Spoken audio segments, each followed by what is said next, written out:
Assalamualaikum warahmatullahi wabarakatuh. Perkenalkan, nama saya Ines Nuralivia. Di sini saya akan mempresentasikan kasus dengan SOKA sebagai tugas praktik klinik keperawatan 2 stase keperawatan medikal bedah.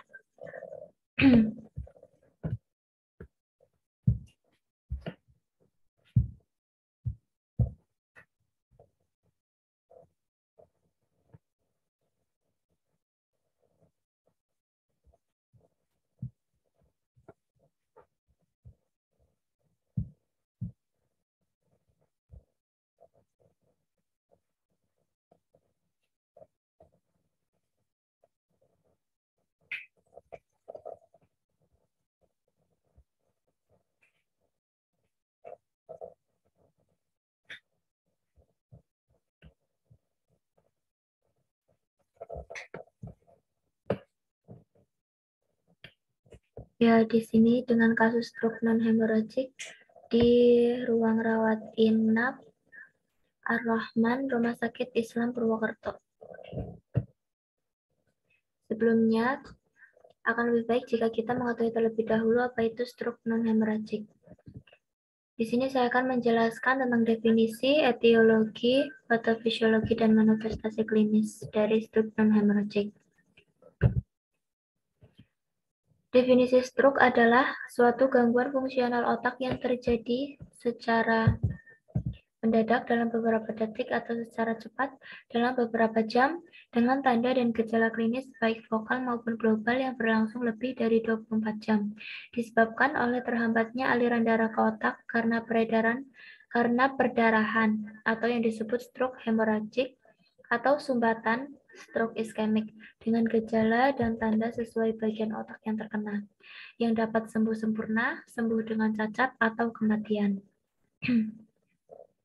Selanjutnya, definisi stroke non-hemorrhagic sendiri merupakan stroke yang disebabkan oleh suatu gangguan peredaran darah otak berupa obstruksi atau sumbatan yang menyebabkan hipoksia pada otak dan tidak terjadi perdarahan.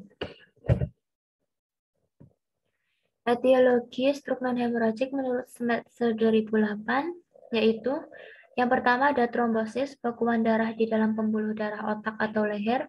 Stroke terjadi saat trombus menutup pembuluh darah, menghentikan aliran darah ke jaringan otak yang disediakan oleh pembuluh dan menyebabkan kongesti dan radang.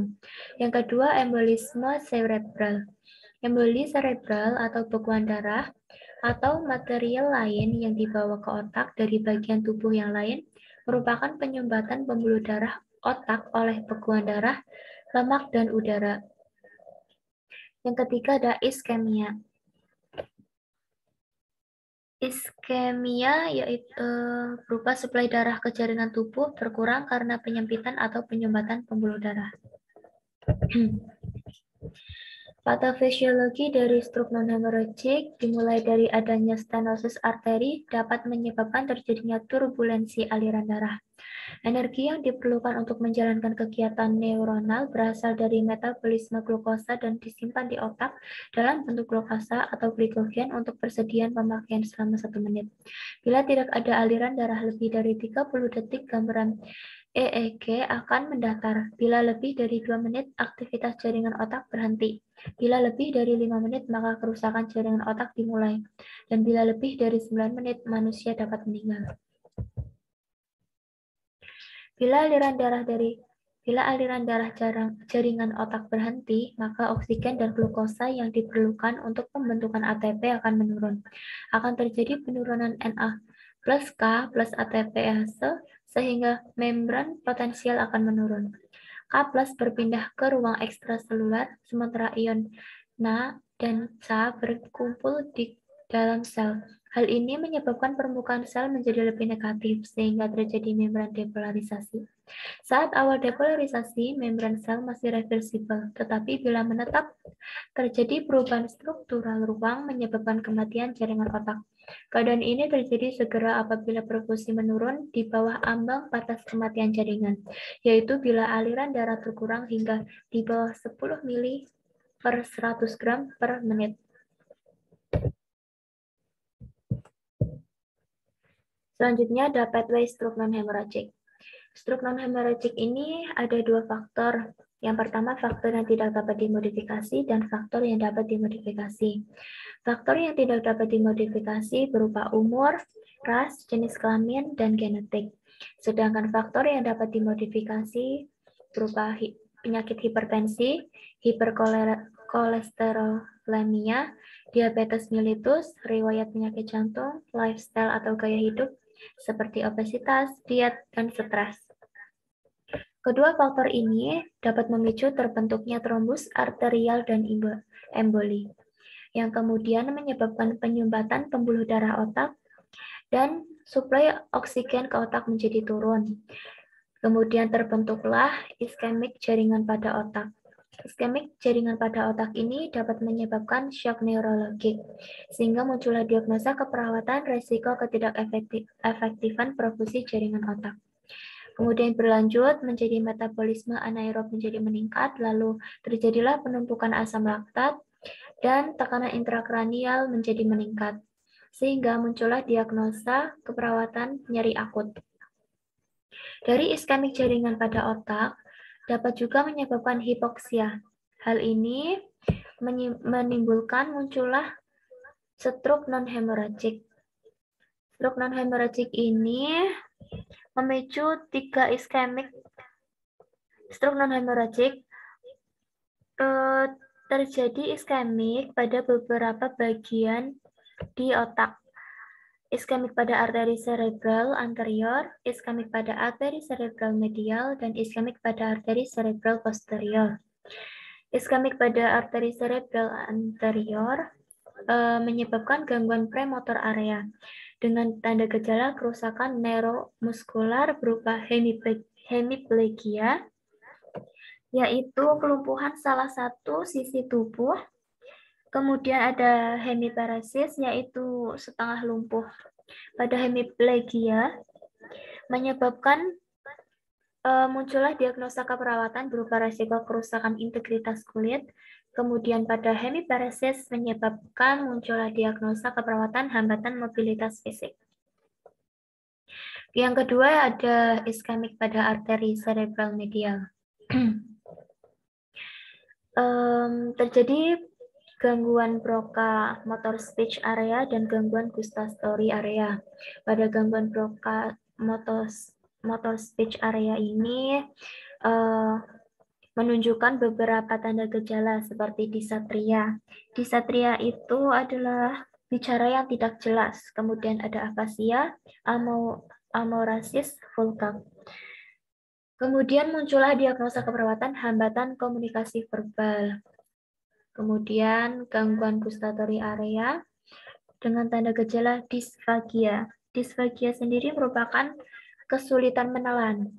Hal ini menimbulkan diagnosa keperawatan berupa resiko ketidakseimbangan nutrisi kurang dari kebutuhan. Dari gangguan gustatory area ini berlanjut menjadi refleks batuk yang menurun. Hal ini bisa menimbulkan terjadinya penumpukan sputum. Lalu timbullah diagnosa keperawatan ketidakefektifan pola nafas. Kemudian bisa terjadi juga iskemik pada arteri cerebral posterior yang menyebabkan gangguan visual area berupa diplopia, yaitu penglihatan ganda. Kemudian ada gangguan penglihatan atau pergerakan bola mata. Dua hal ini bisa menimbulkan munculnya diagnosa keperawatan berupa gangguan persepsi sensori penglihatan. Lanjut ke manifestasi klinis. Manifestasi klinis yang timbul dapat berbagai macam, tergantung dari berat ringannya lesi dan juga topisnya. Manifestasi klinis stroke non-hemorrhagic secara umum yaitu ada 5, yaitu gangguan motorik, gangguan sensorik, gangguan kognitif, memori dan atensi, gangguan cara menyelesaikan suatu masalah, yang terakhir ada gangguan kemampuan fungsional. Lanjut ke SOCA dengan kasus stroke non-hemorrhagic. Pertama ada pengkajian. Pengkajian ini dilakukan pada tanggal 14 Desember 2021 pukul 9 pagi. Ada identitas pasien di sini Nama pasien Tuan K, umur 54 tahun, jenis kelamin laki-laki, agama Islam, alamat Wonosari, RT 05 RW 03, Kecamatan Cibitung, Bekasi. Tanggal masuk rumah sakit 13 Desember 2021. Keluhan utama saat masuk rumah sakit yaitu ekstremitas kiri tidak bisa digerakkan dan nyeri pada ekstremitas kiri. Keluhan utama saat pengkajian, ekstremitas kiri tidak bisa digerakkan, nyeri pada ekstremitas kiri, pusing, pasien mengeluh tidak bisa tidur. Riwayat penyakit dahulu ada hipertensi, diabetes, dan asam urat. Riwayat penyakit keluarga disangkal atau tidak ada. Lanjut ke asuhan keperawatannya. Di sini ada analisa data dimulai dari etiologi. Ada 4 yaitu infark pada jaringan otak dan hipertensi, agen pencedera fisiologis, yang ketiga penurunan kekuatan otot dan massa otot, yang keempat ketidakmampuan menelan makanan. Kemudian berlanjut ke masalah keperawatan yang terjadi, yaitu resiko perfusi cerebral tidak efektif, yang kedua nyeri akut, yang ketiga gangguan mobilitas fisik, dan yang keempat defisit nutrisi. Tanda gejala dari masalah keperawatan tersebut, yang pertama resiko perfusi cerebral. Data subjektifnya, keluarga klien mengatakan klien memiliki riwayat penyakit hipertensi, diabetes, dan asam urat. Data objektifnya, klien tampak lemah dan tirah baring. Tekanan darah 165/95, respiratory rate 20, nadi 92 kali per menit, suhu 36 derajat Celcius. Hasil CT scan kesan infark sentrum semioval dextra dan corona radiata dextra udem cerebri. Kemudian yang kedua, nyeri akut. Data subjektifnya, klien mengatakan pusing, klien mengatakan nyeri di ekstremitas kiri dan tidak bisa digerakkan. Pengkajian PGR-ST. P atau problem, nyeri. Q, kualitas, rasa nyeri menetap. R, rasio di ekstremitas kiri tubuh. S, skala 8, time atau waktu, nyeri ketika tertindih sesuatu. Pasien mengatakan sulit tidur. Data objektif, klien tampak meringis dan menahan sakit. Yang ketiga, defisit nutrisi. Data subjektifnya, keluarga mengatakan klien sulit menelan dan sering tersedak saat makan. Data objektif, pasien tampak kesulitan menelan makanan, pasien tampak terpasang NGT. Kemudian yang keempat, gangguan mobilitas fisik. Data subjektif, keluarga mengatakan klien mengalami kelemahan anggota gerak sebelah kiri. Keluarga mengatakan semua aktivitas klien dibantu oleh keluarga. Klien mengatakan nyeri pada ekstremitas kiri. Data objektif, semua aktivitas klien dibantu oleh keluarga klien, bed rest, dan terbaring lemah. Dari analisis data tersebut dihasilkan 4 diagnosa keperawatan. Yang pertama, resiko perfusi cerebral tidak efektif berhubungan dengan infark pada jaringan otak dan hipertensi. Yang kedua, nyeri akut berhubungan dengan agen pencedera fisiologis. Yang ketiga, gangguan mobilitas fisik berhubungan dengan penurunan kekuatan dan massa otot. Yang keempat, defisit nutrisi berhubungan dengan kemampuan menelan makanan.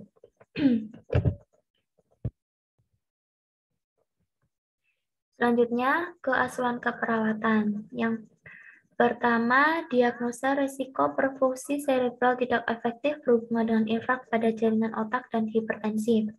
Intervensi perawatan sirkulasi dengan label I02079, identifikasi faktor risiko gangguan sirkulasi, monitor panas, kemerahan, nyeri atau bengkak pada ekstremitas, hindari pengukuran tekanan darah pada ekstremitas dengan keterbatasan perfusi, anjurkan minum obat pengontrol tekanan darah secara teratur. Implementasi pada tanggal 15 Desember 2021 mengidentifikasi faktor risiko gangguan sirkulasi, mengkaji adanya panas, kemerahan, nyeri atau bengkak pada ekstremitas, menganjurkan minum obat pengontrol tekanan darah secara teratur, melakukan pengukuran tanda-tanda vital. Evaluasi pada tanggal 15 Desember 2021, S. Pasien mengatakan masih pusing dan lemas. O. Tekanan darah 155/90, suhu 36,5 derajat Celcius, respiratory rate 22, nadi 94 kali per menit. A. Analisis berupa masalah belum teratasi. P. Lanjutkan intervensi. Diagnosa kedua, nyeri akut berhubungan dengan agen pencedera fisiologis. Intervensi manajemen nyeri dengan label I08238. Identifikasi lokasi karakteristik durasi, frekuensi, kualitas, intensitas nyeri. Identifikasi skala nyeri, identifikasi respon nyeri nonverbal, identifikasi faktor yang memperberat dan memperingan nyeri, berikan teknik non-farmakologis untuk mengurangi nyeri, lalu kolaborasi pemberian analgetik jika perlu. Implementasi pada tanggal 15 Desember 2021, melakukan pengkajian nyeri, mengidentifikasi skala nyeri, mengidentifikasi respon nyeri nonverbal, mengajarkan teknik relaksasi nafas dalam ketika pasien merasa nyeri, dan injeksi obat ketorolac. Evaluasi pada tanggal 15 Desember 2021, pasien mengatakan pusing dan nyeri di ekstremitas kiri dan tidak bisa digerakkan. Pasien mengatakan sudah bisa tidur. O. Pasien masih tampak menahan nyeri. A. Masalah belum teratasi sepenuhnya. P. Lanjutkan intervensi. Diagnosa ketiga ada defisit nutrisi berhubungan dengan kemampuan menelan makanan. Intervensi manajemen nutrisi dengan label I03119, monitor asupan makanan, identifikasi alergi dan intoleransi makanan, hentikan pemberian makan melalui selang nasogastrik jika asupan oral dapat ditoleransi. Kolaborasi pemberian medikasi sebelum makan, misalnya pereda nyeri atau anti-emetik jika perlu. Implementasi pada tanggal 16 Desember 2021, memonitor asupan makanan, mengidentifikasi alergi dan intoleransi makanan, memberikan medikasi sebelum makan, injeksi obat fondan. Evaluasi pada tanggal 16 Desember 2021, S. Keluarga pasien mengatakan pasien sering tersedak saat makan. O. Pasien terpasang NGT. A. Masalah belum teratasi. P. Lanjutkan intervensi. Diagnosa keempat, gangguan mobilitas fisik berhubungan dengan penurunan kekuatan otot dan massa otot, intervensi, teknik penguatan sendi dengan label I05105, identifikasi keterbatasan fungsi dan gerak sendi, monitor lokasi dan sifat ketidaknyamanan atau rasa sakit selama pergerakan atau aktivitas, lakukan pengendalian nyeri sebelum memulai latihan, jelaskan kepada pasien atau keluarga tujuan dan rencana latihan bersama. Implementasi pada tanggal 16 Desember 2021, mengkaji keterbatasan fungsi dan gerak sendi, memonitor rasa sakit selama aktivitas, melakukan pengendalian nyeri sebelum memulai latihan, menjelaskan tujuan kepada pasien dan keluarga, dan rencana latihan. Evaluasi pada tanggal 16 Desember 2021. S. Pasien mengatakan bersedia melakukan latihan. O. Pasien belum mampu sepenuhnya melakukan latihan dengan bantuan perawat dan keluarga karena nyeri. A. Masalah belum teratasi. P. Lanjutkan intervensi. Terima kasih. Sekian yang dapat saya sampaikan. Kurang lebihnya mohon maaf. Terima kasih atas perhatiannya. Wassalamualaikum warahmatullahi wabarakatuh.